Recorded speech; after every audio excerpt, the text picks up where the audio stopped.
BTAC mix test है जो important test है।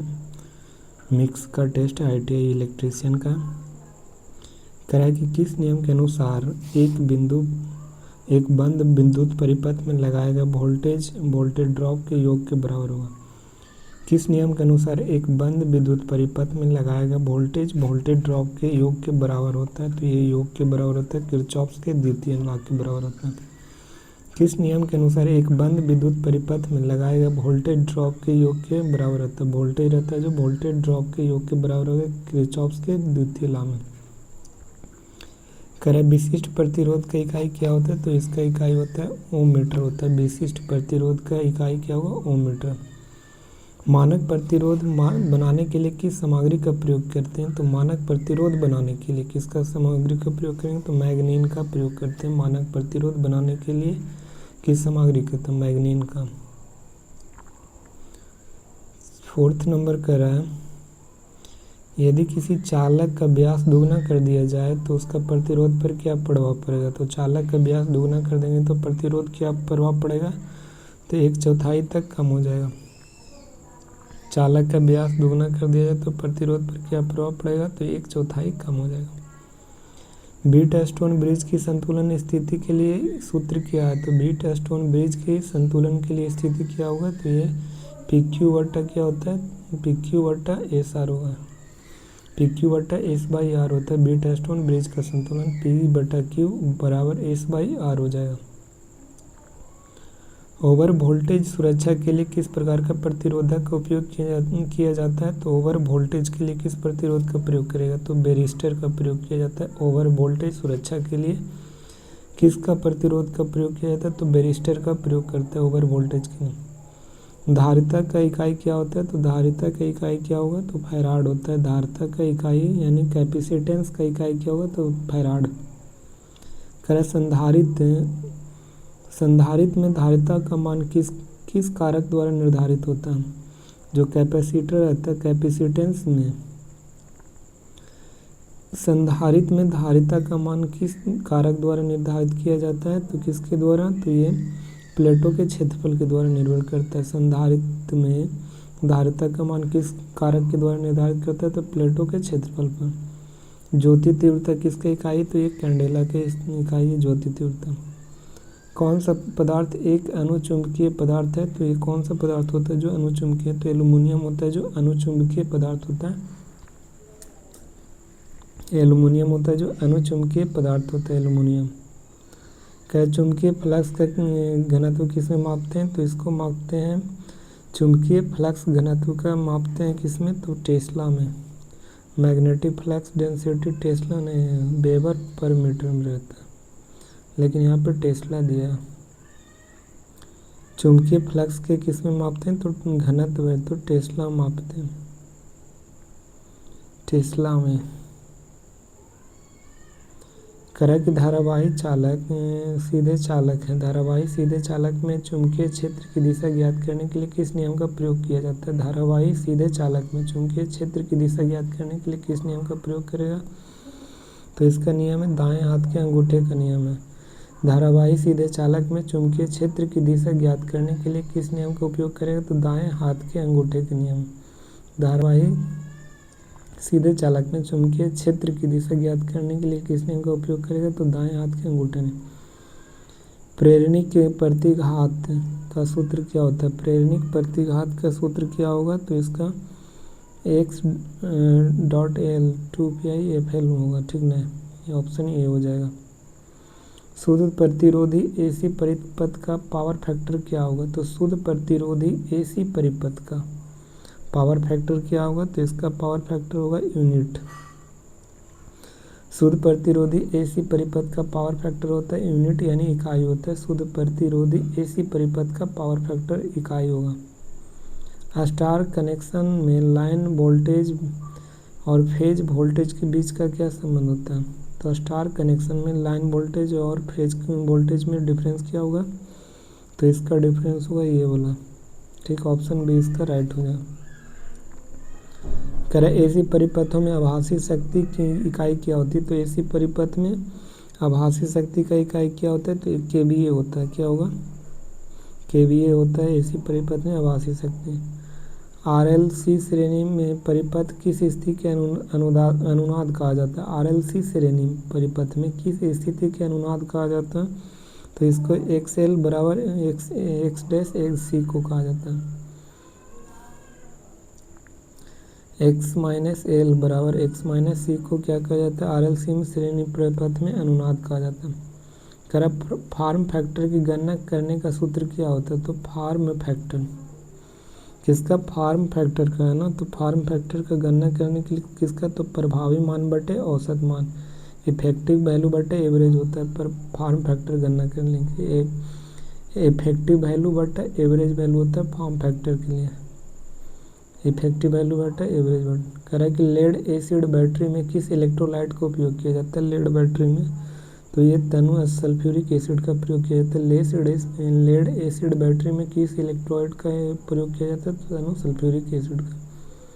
कह रहा है कि यदि 1.5 वोल्ट से 3 सेल समानांतर में जुड़े हो तो कुल वोल्टेज कितना होगा? 1.5 वोल्ट के 3 सेल समानांतर में जुड़े हो तो कुल वोल्टेज कितना होगा? तो 1.5 वोल्ट होगा। 3 सेल समानांतर में जुड़े हो तो कुल वोल्टेज 1.5 वोल्ट होगा। लंबे समय तक बहुत कम दर पर बैटरी चार्ज करने के लिए किस विधि का प्रयोग किया जाता है? लंबे समय तक बहुत कम दर पर बैटरी चार्ज करने के लिए किस विधि का प्रयोग किया जाता है? तो ये ट्रिकल चार्जिंग विधि द्वारा किया जाता है।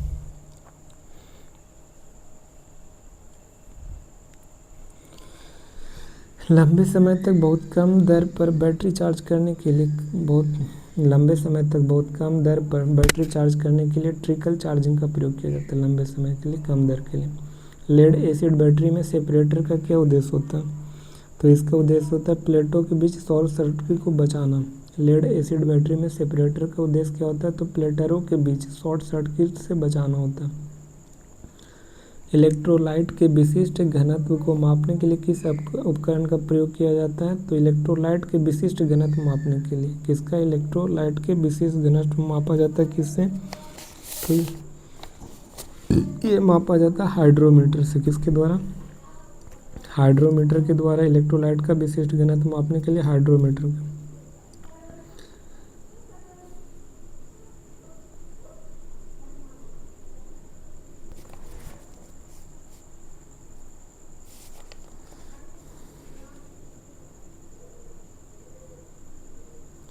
किसका? हाइड्रोमीटर का ना प्रयोग किया जाता था। ये तो हो गया।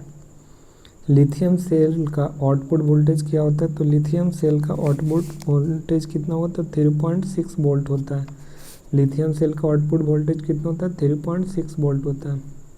25 करें कि अस्थायी प्रतिष्ठान यानी टेम्परेरी इंस्टॉलेशन के लिए वायरिंग सबसे उपयुक्त होता है। तो इसका वायरिंग होगा क्लिट वायरिंग होता है। अस्थायी प्रतिष्ठानों के लिए कौन सा वायरिंग सबसे उपयुक्त होगा? तो क्लिट वायरिंग होता है। अस्थायी प्रतिष्ठानों के लिए कौन सी वायरिंग सबसे उपयुक्त होता है? तो क्लिट वायरिंग होता है।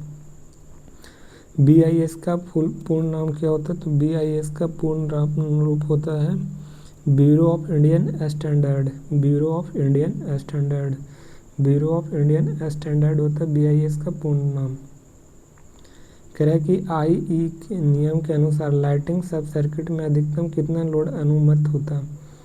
IE नियम के अनुसार लाइटिंग सब सर्किट में किसमें? लाइटिंग सब सर्किट में अधिकतम कितना लोड होगा? तो इसमें अधिकतम लोड होता है 800 वाट तक होता है। कितना? 800 वाट तक होता है। लाइटिंग सब सर्किट में अधिकतम कितना लोड अनुमत होता है? तो 800 वाट्स का होता है। कोड के अनुसार अर्थ कनेक्शन के लिए किस रंग के तार की सिफारिश की जाती है? कोड के अनुसार अर्थ कनेक्शन के लिए किस रंग का तार का सिफारिश किया जाता है? तो इसका रंग होता है ग्रीन होता है। कोड के अनुसार अर्थ कनेक्शन के लिए किस रंग की तार का सिफारिश किया जाता है? तो ग्रीन का किया जाता है। MCB का पूर्ण रूप क्या होता है? तो इसका होता है मिनिएचर सर्किट ब्रेकर होता है MCB। मेगर का उपयोग करके किसका परीक्षण किया जाता है? तो मेगर का प्रयोग करके किसका परीक्षण करता है? तो ये परीक्षण करता है इंसुलेशन प्रतिरोध परीक्षण का। किसका? इंसुलेशन प्रतिरोध परीक्षण किया जाता है। मेगर का उपयोग करके किसका परीक्षण किया जाता है? तो इंसुलेशन प्रतिरोध परीक्षण किया जाता है। टीन लेड सोल्डर का गलनांक क्या होता है? तो टीन लेड सोल्डर का गलनांक होता है 183 डिग्री सेल्सियस होता है।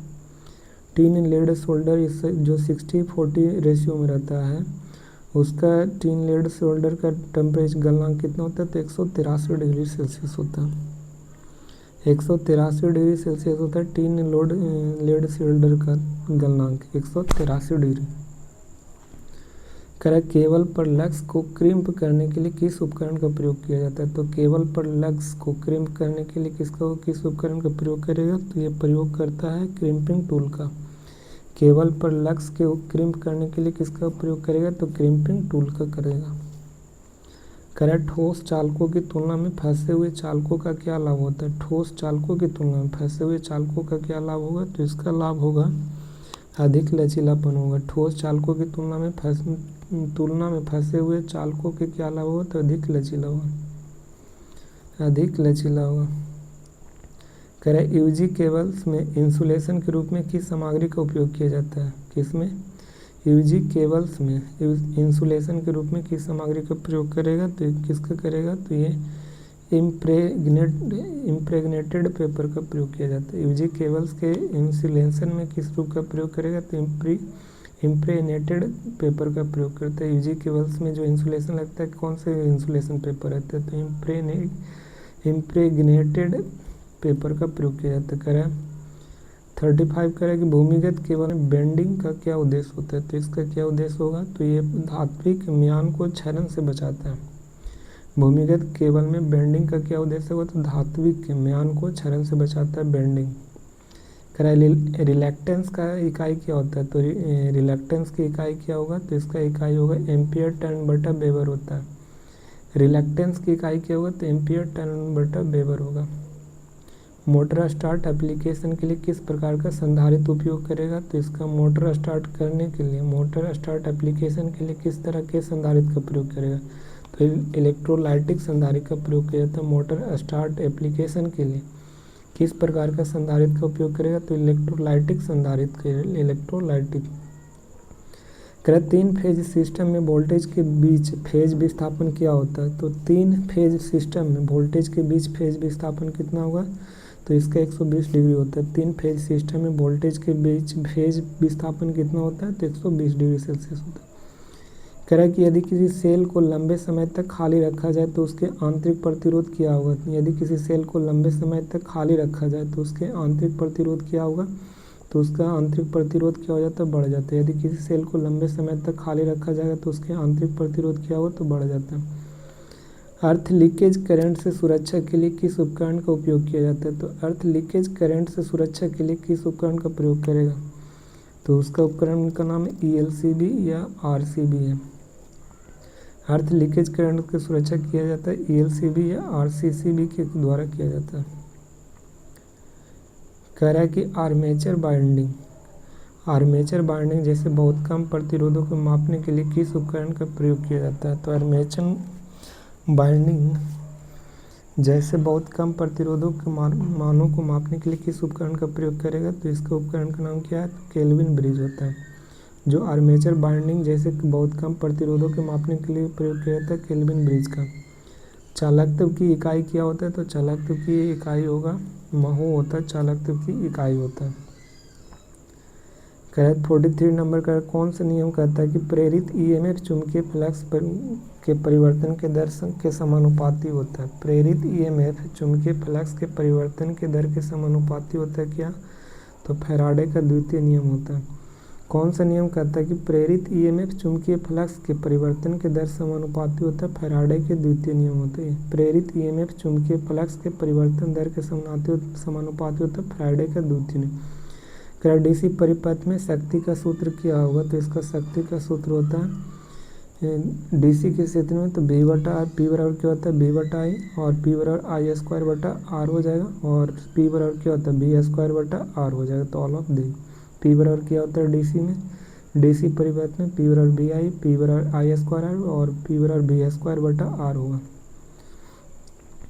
कार्बन के लिए प्रतिरोध का ताप गुणांक क्या होगा? तो कार्बन के लिए प्रतिरोध का ताप गुणांक कितना होगा? तो इसका गुणांक होता है ऋणात्मक और नेगेटिव होगा।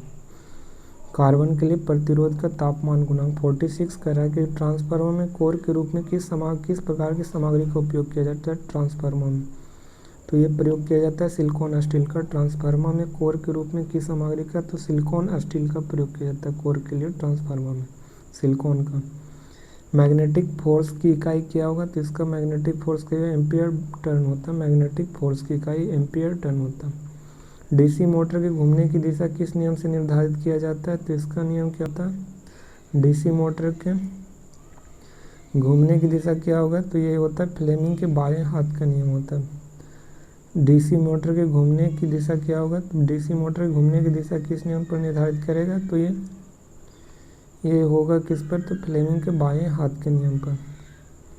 रिलैक्टेंस का व्युत्क्रम क्या होता है, तो रिलैक्टेंस का व्युत्क्रम होगा परमिएंस होगा। रिलैक्टेंस का व्युत्क्रम क्या होगा, तो परमिएंस होगा, क्या होगा, परमिएंस होगा। रिलैक्टेंस की व्युत्क्रम परमिएंस। प्रेरकत्व की इकाई क्या होता है, तो प्रेरकत्व की इकाई क्या होगा, तो प्रेरकत्व की इकाई होता है हेनरी होता है, प्रेरकत्व की इकाई हेनरी। करें यदि पीक वोल्टेज 100 वोल्ट है तो साइन वेव का आरएमएस कितना होगा, पीक वोल्टेज कितना 100 वोल्ट का है, तो साइन वेव का आरएमएस कितना होता है, तो साइन वेव का आरएमएस होगा 70.7 वोल्ट होगा। यदि पीक वोल्टेज 100 वोल्ट का है तो साइन वेव का आरएमएस का क्या होगा, तो कितना होगा 70.7 वोल्ट होगा। शुद्ध प्रेरणिक के परिपथ का पावर फैक्टर क्या होगा, तो शुद्ध प्रेरणिक परिपथ का पावर फैक्टर कितना होगा, तो इसका पावर फैक्टर होता है शून्य पश्चगामी होता है। शुद्ध प्रेरणिक परिपथ का पावर फैक्टर क्या होगा, तो शून्य पश्चगामी होगा। करें आरएलसी श्रेणी परिपथ में बाधा की गणना के लिए किस सूत्र का प्रयोग किया जाता है। आरएलसी श्रेणी परिपथ में प्रतिबाधा की गणना के लिए किसका प्रयोग करेगा, तो जेड बराबर आर स्क्वायर बटा XL minus X C into square होगा। जेड बराबर क्या होगा, तो R square plus XL minus X C into whole square होगा। रिएक्टिव पावर की इकाई क्या होता है, तो रिएक्टिव पावर की इकाई क्या होगा, तो इसका इकाई क्या होगा, तो VAR होता है। रिएक्टिव पावर की इकाई VAR होता है रिएक्टिव पावर का। करें डेल्टा कनेक्शन में लाइन करंट और फेज करंट के बीच का संबंध किससे होता है, तो इसका ऑप्शन हो जाएगा ये वाला I-L बराबर क्या हो जाएगा 3 इंटू I-A हो जाएगा। ऑप्शन बी इसका राइट हो जाएगा।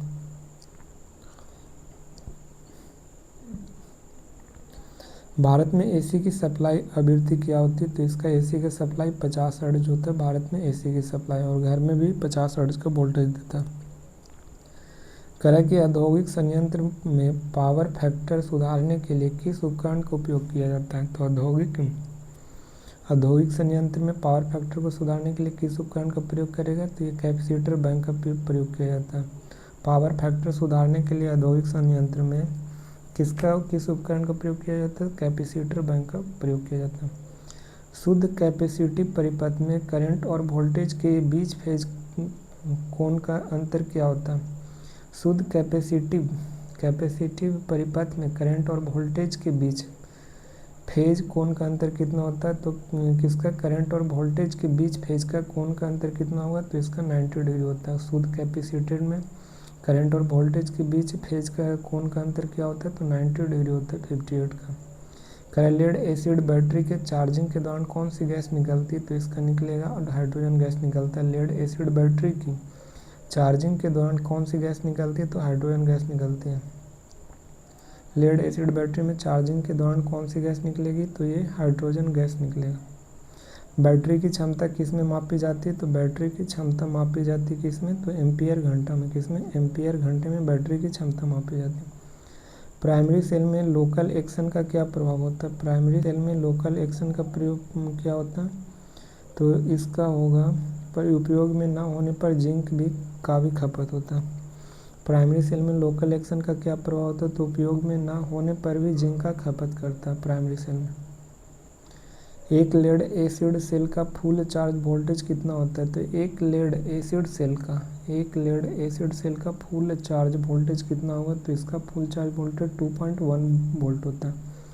एक लेड एसिड सेल का फुल चार्ज वोल्टेज कितना होता है, तो 2.1 वोल्ट का होता है। करें 63 करें कि उन बैटरियों के लिए किस चार्जिंग का कौन सा विधि उपयोग किया जाती है जो बहुत से लंबे समय से डिस्चार्ज रहती है, तो बहुत से लंबे समय तक डिस्चार्ज रहती है उसमें कौन सी चार्जिंग का प्रयोग किया जाता है? तो उसमें कौन सा चार्जिंग जो लंबे समय से डिस्चार्ज रहेगा उसमें प्रयोग किया जाता है ट्रिकल चार्ज का।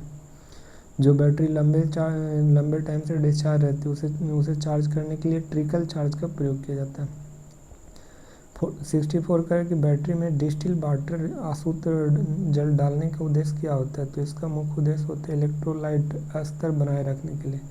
इलेक्ट्रोलाइट स्तर बनाने के लिए डिस्टिल वाटर का प्रयोग किया जाता है बैटरी में। दीवारों के अंदर छिपी हुई आवासीय वायरिंग के लिए किस प्रकार की नाली का उपयोग किया जाता है? तो दीवारों के अंदर छिपी हुई आवासीय वायरिंग के लिए किस प्रकार की नाली का प्रयोग करेगा? तो इसका प्रयोग किया जाता है पीवीसी कंसील्ड नाली का प्रयोग किया जाता है। दीवारों के अंदर छिपी हुई आवासीय वायरिंग के लिए किस प्रकार की नाली का प्रयोग किया जाता है? तो पीवीसी कंसील्ड नाली का प्रयोग किया जाता है। 66 कह रहा है कि घरेलू स्थापना के लिए तांबे का अर्थ वायर का न्यूनतम आकार कितना होना चाहिए? तो तांबे का अर्थ वायर का आकार कितना होना चाहिए? तो इसका अर्थ कितना 1.5 mm का होना चाहिए। 1.5 mm स्क्वायर होना चाहिए, मिलीमीटर स्क्वायर। घरेलू स्थापना के लिए तांबे का अर्थ वायर 1.5 mm स्क्वायर होना चाहिए। कौन सा सुरक्षा उपकरण है जो शॉर्ट सर्किट और ओवरलोड दोनों से बचाता है? तो शॉर्ट सर्किट और ओवरलोड से दोनों से बचाता है, MCB बचाता है। मिनिएचर सर्किट ब्रेकर है जो शॉर्ट सर्किट और ओवरलोड से बचाती है। IE के नियमों के अनुसार पावर सब सर्किट में कितने पॉइंट अनुमति करता है? IE नियमों के अनुसार पावर सब सर्किट में कितने पॉइंट अनुमति करता है? तो इसमें पॉइंट होता है 2 पॉइंट होता है नियमों के अनुसार। IE नियमों के अनुसार पावर सब सर्किट में कितने पॉइंट की अनुमति देता है? तो 2 पॉइंट को देता है। फर्श के स्तर से लाइट स्विच की मानक ऊंचाई क्या होती है? तो फर्श के स्तर से लाइट स्विच की मानक इकाई कितना होगा? तो इसका इकाई 1.5 मीटर होता है। फर्श के स्तर से लाइट स्विच की मानक इकाई कितना 1.5 मीटर होता है। यह जांचने के लिए स्विच फेज वायर में जुड़े हैं या नहीं, कौन सा परीक्षण होता है? यह जांचने के लिए कि स्विच फेज वायर है जो जुड़े हैं कि नहीं है, यह परीक्षण कौन करता है? तो ये परीक्षण करता है फेज वायर जुड़ा है कि नहीं, कौन जांचता है? तो ये जांचता है पोलैरिटी टेस्ट होता है, उससे पोलैरिटी टेस्ट के द्वारा फेज जुड़ा है कि नहीं यह पता लगाया जाता है पोलैरिटी टेस्ट से। लुमिनस फ्लक्स की इकाई क्या होगा? तो इसका इकाई क्या होता है? तो ल्यूमेन होता है लुमिनस फ्लक्स की इकाई। कि इलेक्ट्रिक आयरन का हीटिंग एलिमेंट बनाने के लिए किस सामग्री का प्रयोग किया जाता है? तो इलेक्ट्रिक आयरन को हीटिंग एलिमेंट बनाने के लिए किसका नाइक्रोम का प्रयोग करेगा इलेक्ट्रिक। 73 कह रहा है कि सोल्डरिंग में फ्लक्स का उद्देश्य क्या होता है? तो सोल्डरिंग में फ्लक्स का उद्देश्य होता है ऑक्सीकरण को रोकना। किसको? ऑक्सीकरण को रोकना होता है सोल्डरिंग के लिए।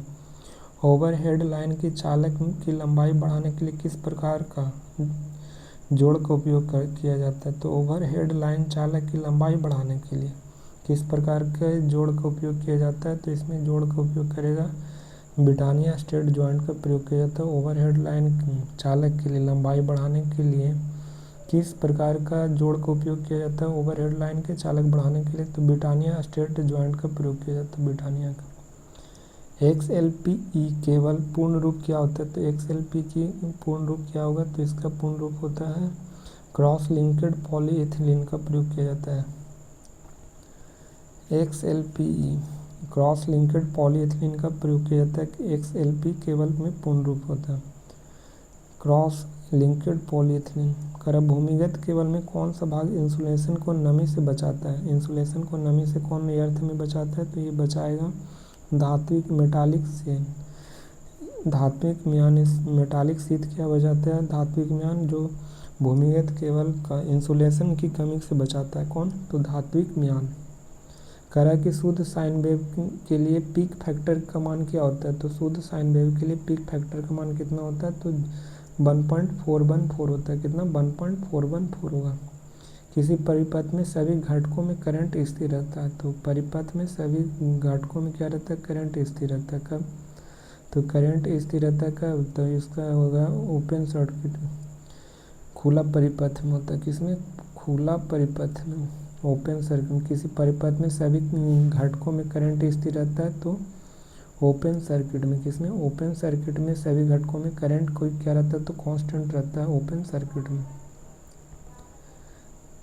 ओपन सर्किट में अरे यार ओपन सर्किट नहीं, सीरीज में रहेगा ना।